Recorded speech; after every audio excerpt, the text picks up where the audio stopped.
Healing crystals, skincare routines, knitting a sweater, fitting in jeans. With Katie and Sarah, no need to worry, you're on a lady journey. I'm just running around like a psycho. But today I got triggered because we tried to talk my landlord down again to $3,000, and she's like wouldn't budge.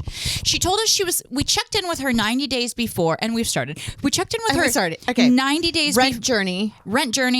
Checked in with her 90 days before, which is the legal requirement. You have to give 90 days notice if you're going to raise the rent if somebody's been living in there 2 years or longer.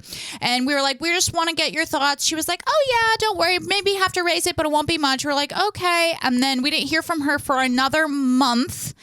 And then she was like, well, it'll be $29.50, which we pay $2,800, which is fine. It's way below market. I get it. But when we moved in, it was $24. Why? How do they get away with saying it's way below market? Because like some landlords start with these new buildings are asking astronomical prices, and they can't even fill the places up. Yeah. Like, what about those long structures that you see from Central Park? Yeah. What's the rent in there? $100 million? Who's moving into that? Yeah. It's nuts. Yeah. I can't. So I'm just like, you always see the inside of it on TikTok. They're like, here's the sitting room. You're like, a sitting room? Right. Where you're like, it's only like Russian oligarchs that can move in there, yes. or Middle Eastern oil money, like sultans or whatever.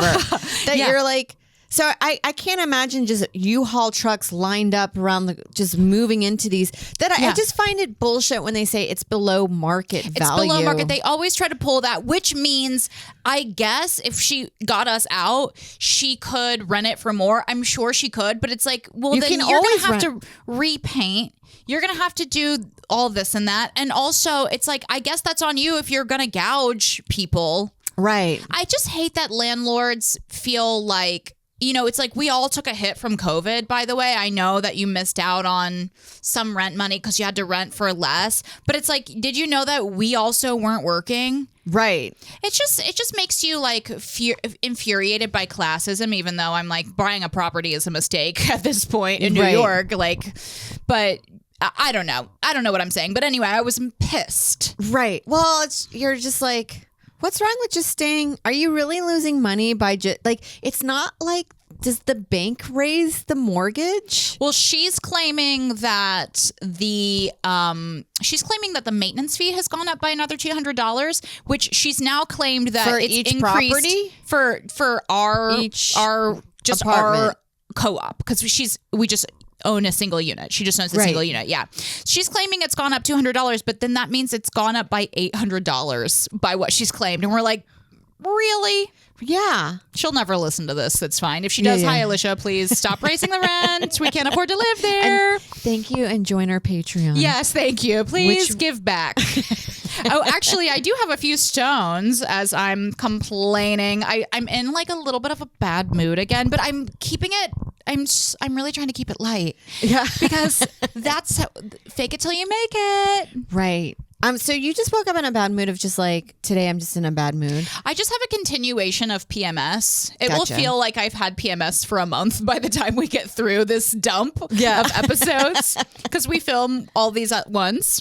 But that's why I have chosen this amethyst for our new member, Alana. Welcome, Alana. Thank you so much for joining the Patreon. I am sending love, positivity your way through the amethyst. One of my favorite stones because of its light purple hue. Well, yeah, it's one of the prettier ones. Beside, like, take this one. You're like, this just looks like from somebody's yard. Yeah, that's a little pumice. Yeah. This one means you need to exfoliate. But amethyst is a stone of peace, and that's why I chose this one today. I'm just projecting my issues onto everyone that joins the Patreon now. I'm like, you have PMS, but you're going to get through it. Yeah, it'll be fine. It'll just be a few days. Have some chocolate. And we actually are going to be doing a bonus episode on handling PMS, or will it just be me complaining more? Yeah. Who's to say? But thank you so much, Alana, for joining the Patreon. You're awesome. May you have a peaceful, peaceful journey. And a reminder that anyone can join our Patreon. We have tiers. We have $5 and $10 tiers. Yes. And if there is a week that there's not one, it means we will double up. Yes. For the next. So yes, I'm aware. Yes. One of us is a mother now. And that means That's on them. flexibility. Yeah. Flexibility. And we're working with it. You get a bend. And But we're loving we will it. make up for it, and we are aware. So do not worry. You will get your product. Yes. And this next stone is going out to Kay. Kay, thank you so much for joining our Patreon. You're so awesome. This is the tiger's eye. I love the tiger's eye. Classic. It always looks like velvet to me. Oh, I've always thought that too. It's got Like a a lovely crushed velvet gloss. Ooh, you want a couch made out of this? Yes. Oh, for your 70s I'm surprised that hasn't bachelor turned. pad. I would be into the 70s bachelor pad aesthetic. Lately, okay, we'll talk about this We'll later. get 70s bachelor pad aesthetic. We will be getting into that. Just aesthetics on our lately. aesthetics, yeah. Yeah. Oh, on the Patreon or maybe another episode. But the tiger's eye, Kay, this tiger's eye is again something that I'm utilizing for myself today. It helps you have a clarity of vision with the way you're perceiving things, and so hopefully today you won't be clouded by your own PMS or other mental issues. Blockage. Have a clear, focused, and fantastic day, Kay. Thank you so much for joining our Patreon. And now... And we're back. And the other reason... and here we are. And the other reason I'm a little bit in a bad mood is because I have vacation syndrome because I was on my fabulous vacation. It kind of reminds me of the same feeling of when you finish doing yoga in Manhattan and then because you have to take your shoes off in a small space and then put them back on. After you do your yoga of tranquility, you're back in a small space with 50 people also trying to put their shoes on. Yes. And I'm yelling C word in my head at people. And you're being bumped and jostled. It's a perfect analogy for what I went through because Mike and I traveled to Hawaii, to Honolulu. We have been planning this forever. Mike had a show there and I went and opened. The show was great. But then because it is so far, we had a full day of travel all the way back. We had delays. We missed a connection. And so it was like leaving at 7 a.m. and getting back to our apartment at 8 the next morning. And then immediately that night going to shows, traveling that weekend. And that, so then it was and then you're back into it. And then the first day I was like, wow, I feel really refreshed. And it's and it's gone. Yeah, it's done. It's all gone. I like to do, when you get back from a trip, have one day off. Try to schedule. And then that way you can you put your stuff away, you clean, and then maybe a meal prep or sit at home and relax. You have to have a buffer day. You got to have a buffer day. Buffer day. Have to have a buffer day just for your own well-being. For me, sometimes I don't buffer myself because I feel such an anxiety about getting back into the routine after traveling because you always start to feel so far behind, when you've been, because I didn't go on my phone. I didn't do social media. I didn't do anything. And then you start seeing everyone's blah, blah, blah, sold this. Blah, I was blah, in the had this Netflix moment. festival. It's okay, well, I wasn't there. And I will say Hawaii is such a once in a lifetime trip, but I would never go there again from New York because it's just too far. It's too far and you could probably just go to Florida. Yes, exactly. You could go to a cabin on a lake, a summer cabin. I'm I think that's actually going to be my next vacation. Yeah. I want to do Lake George. Yeah, cabin on a lake, 5-hour drive. And then you just drive and you're there. And there's no flying involved. There's no airports. We did get to go to the Delta Lounge, which was... Oh, that's I love the Delta Lounge. I love it too. I sound like such a privileged bitch being like this. You've got to try the Delta Lounge. Oh, I know. But then you go in there and I I'm like always get in there because my husband, which is just white female privilege. White privilege. Yeah. In the Delta Lounge. Well, in the Delta Lounge, I always go in there and I have to catch myself because I'm always wow, they got macaroni in here. Look at that big TV with the ticker on the bottom. They got ribs. They got 3 kinds of cookies. And people are walking around with one bowl of nuts, and you're Mike and I were eating. We had 5 plates of food, and we were just putting it on the table next to us and just getting up. And they have dinky plates because it's rich people. Yeah. Well, you know what I want? I would love a bar. Mm-hmm. The Delta, if you're listening, this is what I want you to. Can you just open a bar in New York City that's just called the Delta Lounge, and it's exactly that. I would pay a cover charge or a monthly fee just to go to a place with a buffet. Yeah. Do some relaxing Or just I think that's what they have at the Centurion Lounge. If you have the Centurion where's Amex, that? if you get the Platinum Amex in the city? Yeah, they have a Centurion Lounge, and then you can just go and you just kind of like hang out in the lounge. I feel like that's what all like those Soho houses are, but I don't want the nightlife. Like I wouldn't mind if that was my nightlife. Like if you just had CNN on the background. Oh, I'm just going to with the a lounge. buffet, and then somebody just taking your plates every now and then. That's where the deals happen. And different kinds of seating. Yes. Yeah. Oh, yes. A plush couch. Yes. I need a table. desk. Maybe a printer that I'm works. writing. I'm working. Yeah. And I did cite a celebrity, a TikTok celebrity. Have you seen this guy on TikTok? Okay. He's like a red-haired model guy. He's a redheaded British model, and he's like very goofy. And he's always like, well, here we go. This is what modeling's like in Tokyo. He doesn't do Keira Knightley, does he? I don't know what he does, but I've seen him on TikTok, and then we saw him in the Delta Lounge, and I was That's exciting. And he wasn't eating anything. I was like, oh my God. You know you're sense. wealthy to use your like one of 15 Delta Lounge credits, and then you go in and you're like, no, I'll just have a coffee. Right. I eat all the time, even when I'm not hungry. Did you find him already, Lex? Yes, it's that guy. He's Lex a model? has found them. That's so rude of me to say that, but He's a model. He's a male model. I get it. Models are just, you can tell, you're like, that's a model, but then you see him in photos, and then you're like, I get it. Oh, yeah. I'm making up for Well, my rude comment. I am a commercial model, and that's where you're supposed to look very average. Yeah. And I have been booked. Thank you. Woman number one. I just watched Nikki's special, and she called herself a rangy broad. Interesting. Meaning she can be ugly. Oh, well, I don't want to say ugly, but like, in a she can go from the bottom of the scale to the top of the scale, and I do agree, and I feel like a lot of us can fall in that category. Yes, there's a TikTok trend. It was like going viral a few years ago, and it was like a voice that everyone was using it, but it was like a certain type of woman who's like a kind of like a hidden like 5, and you just go around, and then you're just kind of like nondescript, you're discreet, like mousy looking woman dressed down, and then like boom, I'm hot suddenly. Right. And I feel like that could be me, but just the after, let's get a team. Let's get a team involved. That's what I'm saying. I'll get my brows laminated. Well, that's what I have to do.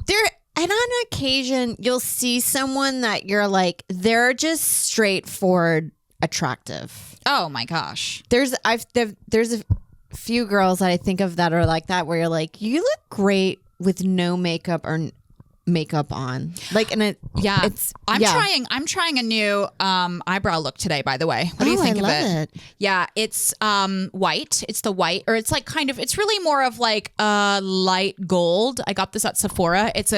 I believe it's milk. It's like the milk. It's clean, Sephora clean.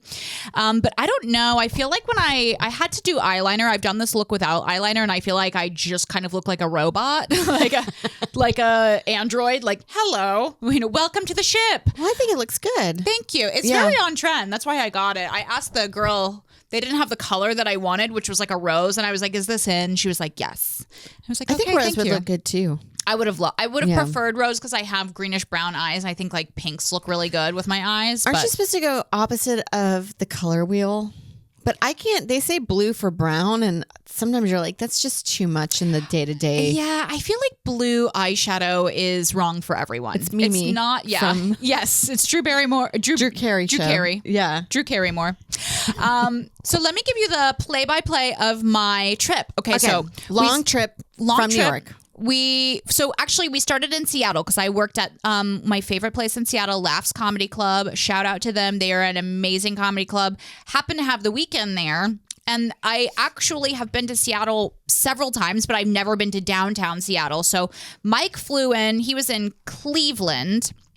And so we spent one night in Seattle together. Okay. So we got to go out downtown. We went to Pike's Place Market. We went to this really cool place called The Nest at the Thompson Hotel. It was like a cute lounge, like little sexy lounge. I had a Prosecco. Mike had some truffle popcorn.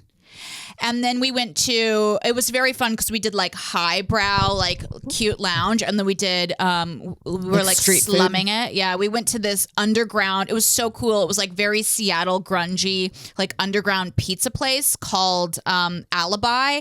And the pizza was fantastic, but it was such like a cool vibe. It was like down an alley. They're playing like Nirvana, If you promote yourself as like a speakeasy, I'm there. Oh, If it people feels love like it. a secret, People I'm love going. it. We were the oldest people in there by far, I felt. Yeah, anytime I see like a food place that's like it's in the kitchen of an old lady's house and you have to knock on the door and you'll feel like you're she will shame you, but she will let you in. Yeah. Oh, yes, I love it. I love stuff like that. And so the pizza was great. I really loved it. We had the Supreme at Alibi again, and also they had pretty good wine. And I will say I had never been to downtown Seattle before, and I was a little trepidatious because you've heard so many scary stories. And we were down there. I was like, hey, not that bad. And then immediately a woman squatted, pissed in front of us on the sidewalk. And, I mean, I don't know what to say. It was a lot of piss. like a horse stream. It was a healthy stream. Yeah, and I have seen that in New York only once, but it was very right after. It was like during the pandemic, pretty much. Yeah. So that caught me off guard. You're like, all right, well, let's go to our lounge. I'll have a prosecco. I want that. We're like, how on point. I thought it was a myth about this downtown and yeah, really nailed it, lady. Nailed it. Whomever you are, wish you the best. So then the next day we flew to Honolulu, which was so fun. How long's that flight? It's 6 hours from That's Seattle. actually not that bad because I think, doesn't it feel like New York to LA is about that?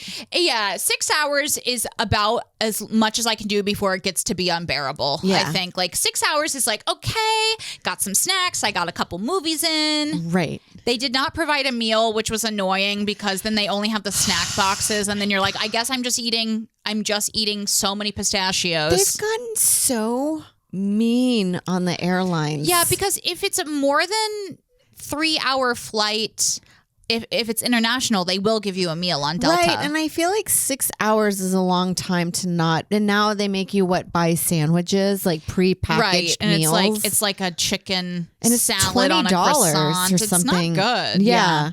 So that was my low point. But once we got there, we were like, oh my gosh. We stayed at the Hyatt Regency, which I think if you do have Hyatt points, you can get points.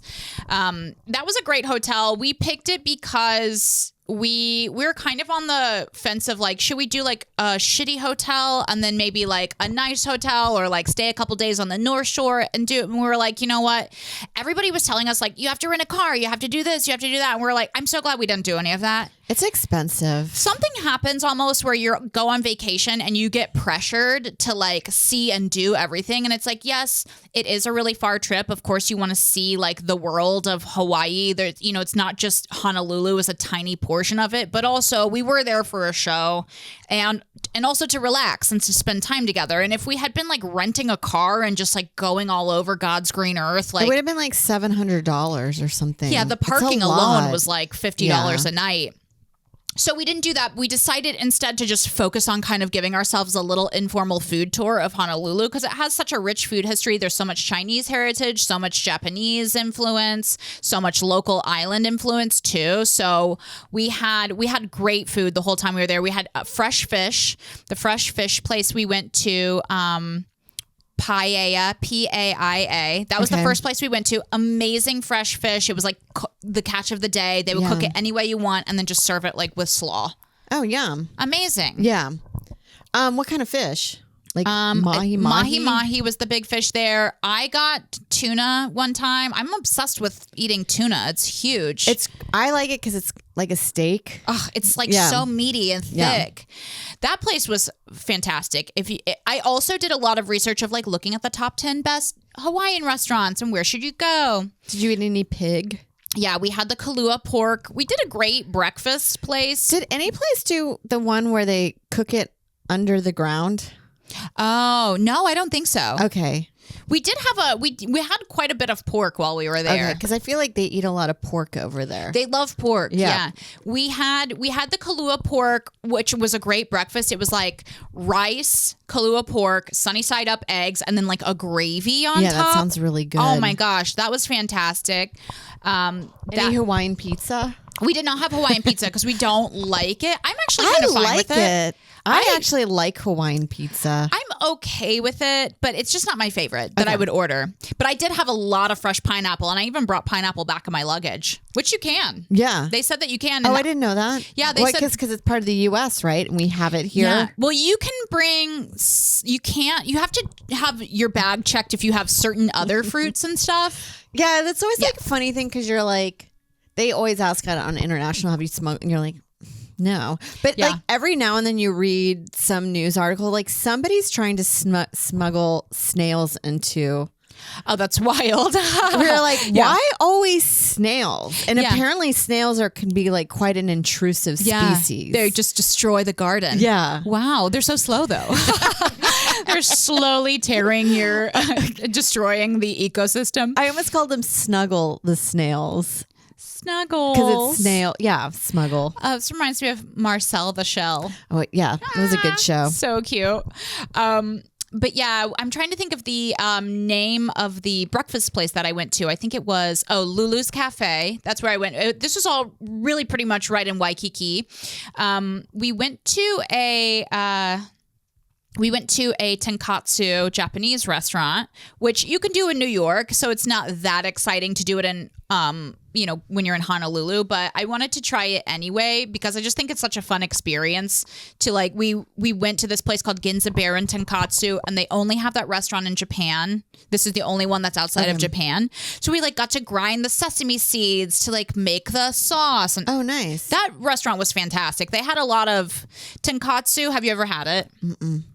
I don't even know what it is. So it's like this Japanese style of schnitzel, kind of in the 40s and 50s. I think Japanese cuisine started branching out and trying to try other European foods. And this is kind of their version of like the German schnitzel. Okay. So it's like deep fried pork cutlet battered in panko with incredible, and then it came with rice, with miso, soup, and then this amazing shredded cabbage, which that was my favorite part actually. I was like, can I have more cabbage? Just a giant plate of it with this like incredible umami ginger dressing. That sounds really good. I always like cabbage because it's like inexpensive and you get so much for it. It's actually quite flavorful. I'm obsessed with cabbage. Yeah. Why is it so good? Well, remember I made the green goddess salad and they were like, use a whole head of cabbage. And I'm like, are you fucking kidding me? That's too much. I couldn't even fit it in the bowl. No, that's wild. Yeah. I get them tiny head of cabbage. Well, I'm really obsessed with cabbage right now. I'm really obsessed with putting it on my mandolin and just grating it up, just grating the F out of it. Oh, it's so good. And cabbage, I love like coleslaw is like one of my favorite things in the world. People don't ever eat it on their, it's because it's usually in a container that's like, where we're like, could you put it in a less appetizing? I know. It looks like like a thimble. Oh yeah. I'd like one thimble. Why is it so precious? But I like it mixed in with my barbecue. Oh yeah. Especially if it's a little spicy. Yes. I just like to shovel it in my mouth. It's like the closest I've ever gotten to drinking mayonnaise. Yes. And I think that's why I like it so much. Yeah. Oh, so good. So we had tonkatsu. We had the second night we were there, we had sashimi and poke, which was fantastic. We went to this place called Maguro Brothers. It's a little tiny hole in the wall place. Like they did have some seating. Again, this is in Waikiki. Tiny hole in the wall. We got tuna sashimi, salmon sashimi, and then we got the spicy salmon poke. This was probably the best food we had the entire time we were there. And it was on this really amazing sushi rice that was just better than any rice I've ever had for some reason. It was like sticky and delicious. The spicy salmon poke, the sauce with the rice and the fish, 10 out of 10. It was incredible. Yeah, I've tried recreating that at home because that Emily Mayako girl that's huge on TikTok does it every like once a week, and I can't figure out what she's It's like a Kewpie like mayonnaise. the mayo, like which I don't know what the difference of the Kewpie mayonnaise is. I think that it's like a Japanese. It's a Japanese mayo. Yeah, I don't know that I could make this at home. Although it seemed pretty simple. It's like you're just cutting raw fish and then you're making the sauce. How is it? You're like, I could do that, and then you just get like worms. Yeah, and then you're just eating raw fish. Like, I don't like it, but I have a whole fish. So here we go. Mike's favorite place was the paella, the cooked fresh tuna that we got. We both got it like medium rare, so it was like really still pretty raw. But this was my favorite place. I love this place. We did go to be a little basic one night. We did go to the Tommy Bahama restaurant. They have a restaurant above their Hawaiian shirt shop. Yeah. And I read in like several lists that this is one of the best restaurants in Hawaii. It was like, it's really great for fresh fish. I did have a crab avocado salad. That sounds good. And a lovely glass of white wine. But I was kind of freaking out that night. I feel like when you go on vacation, there's, again, like, you have a pressure to, like, we have to see the sunset every night. We have to do this. And we got there and they wouldn't let us sit to watch the sunset. We had to, like, sit in the corner because we didn't have reservations. And I knew it was... I never think about reservations, and I feel like nowadays you just have to make reservations. I wish that but I'm not a reservation girly. Yeah, I wish I had done more reservations. Yeah. The only place that I made reservations was for the Tenkatsu place. Otherwise, we wouldn't have been able to get in. And then the one fancy place that we went to, which was I'm gonna have to check and look at the name, but I think it was called Kapa Hale. I need to look at the name. I'll find it for you guys. But this was a really fancy restaurant that we went to. It was like the chef actually had worked at the Gramercy Kitchen in New York, which I thought was so fun. He was Hawaiian originally, but he had Chinese heritage. So he had worked at several different restaurants in Hawaii, worked in the Gramercy Kitchen here. Then he went back to open his own restaurant. And that restaurant was fantastic. We had smoked fish dip there. That was like the fish was caught that day.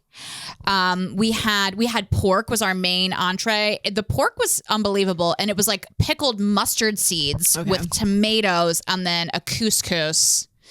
It was so good. And then I forgot that I had lied and told them it was our anniversary. So they gave us, they're like, we have something coming out. And you're like, what? Why? And they're like, happy anniversary. I'm like, did I? I think I put that in the open table. Right.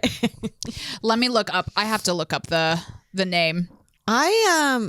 They're known for their bakeries, right? Oh, I had amazing baked goods there. And also, I feel like a place like Hawaii, I don't know why certain places seem like they do coffee really well. Is coffee made there as well? Yeah, because they have the Kona coffee there, and the Kona coffee it's grown in Hawaii. It's less than 1% of coffee in the world, and so it's known for a really incredible full-bodied flavor. It doesn't have a super high caffeine content. It just has a really rich, amazing flavor. So I actually did go to the Kona Coffee store, and the Kona Coffee store was... First of all, the line was like 50 people around the block. You're like, oh my God. And then I learned the hack. If you go and buy a bag of beans for $36, which you're like, okay, is this a hack or am I just wasting money? Yeah. So I did buy, and this is an 8-ounce bag of beans. It was the Kona Espresso. I bought that, so I got to cut the line, and I also got, the coffee is amazing, so good. I also got pastries. I got a muffin. It looked like a blueberry muffin, but it was labeled as a butter cake. That was one of the best things I've ever had in my life. It is a butter cake. It was like... I love muffins, and I like them better than cupcakes. I'm like anti-cupcake. We ate at Magnolia Bakery recently, and I was like, it just tastes like sugar. I feel the same about Magnolia. I had it recently, and I was like, it's too much for me. The butter cake that I had at the Kona Coffee place was like a muffin if you added like way more butter. Yeah. And the sugar was so crispy on the outside. It was just, every bite was scintillating. Yeah, it has more flavor than a freaking cupcake. Oh, it was so good. It was really fantastic. I'd rather, for my birthday, give me a candle and a muffin. And a muffin, yeah. A buttery muffin. I also had I had a coconut brioche bread there, which was like very light. Love coconut bread. Delicious.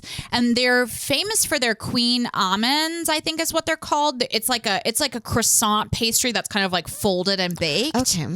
And that's supposed to be the fattiest pastry in the world. I read somewhere, the queen almond. It's like a French.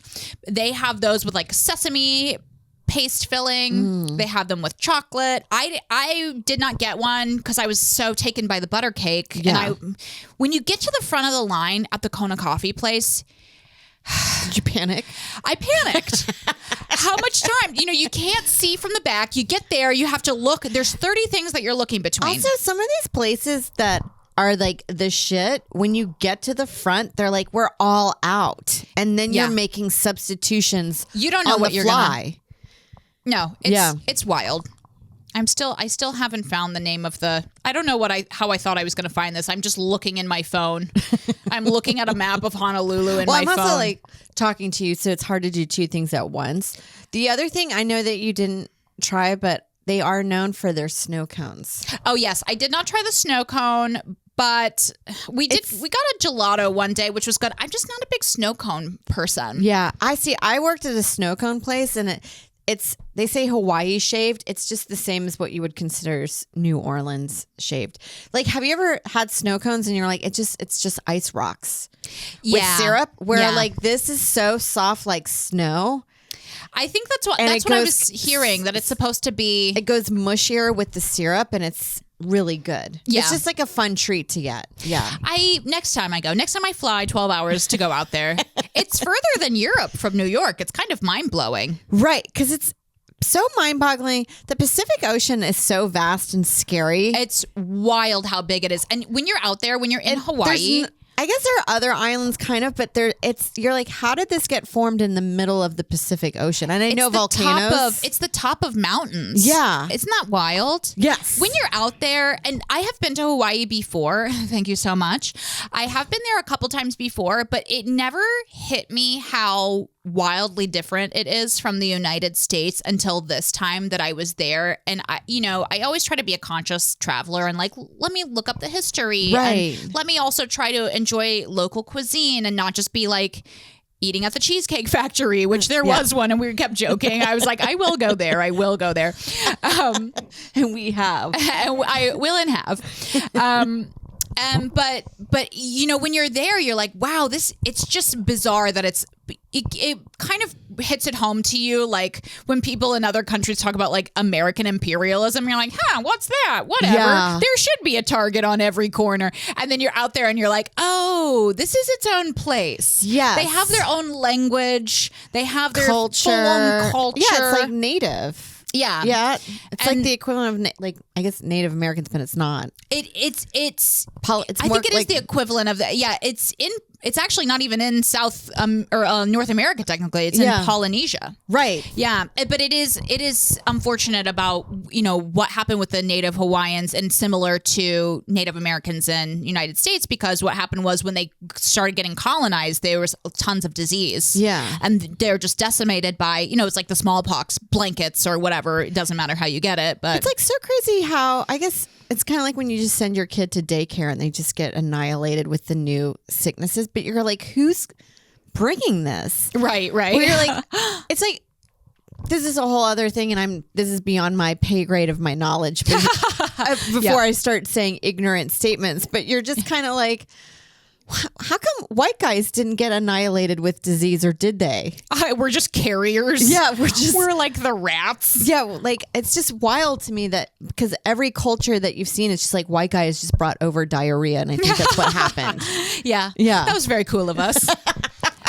But I really felt like I was able to appreciate the cultural diversity, the beauty of Hawaii this time when I went. And then listen to our bonus episode, because I do an interview with Mike, my fiance, where we talk about the Spam Festival that we went to, which was very fun. And I will find the name of the fancy restaurant that we went to, and I will put it in the next episode. Now, how did you get around?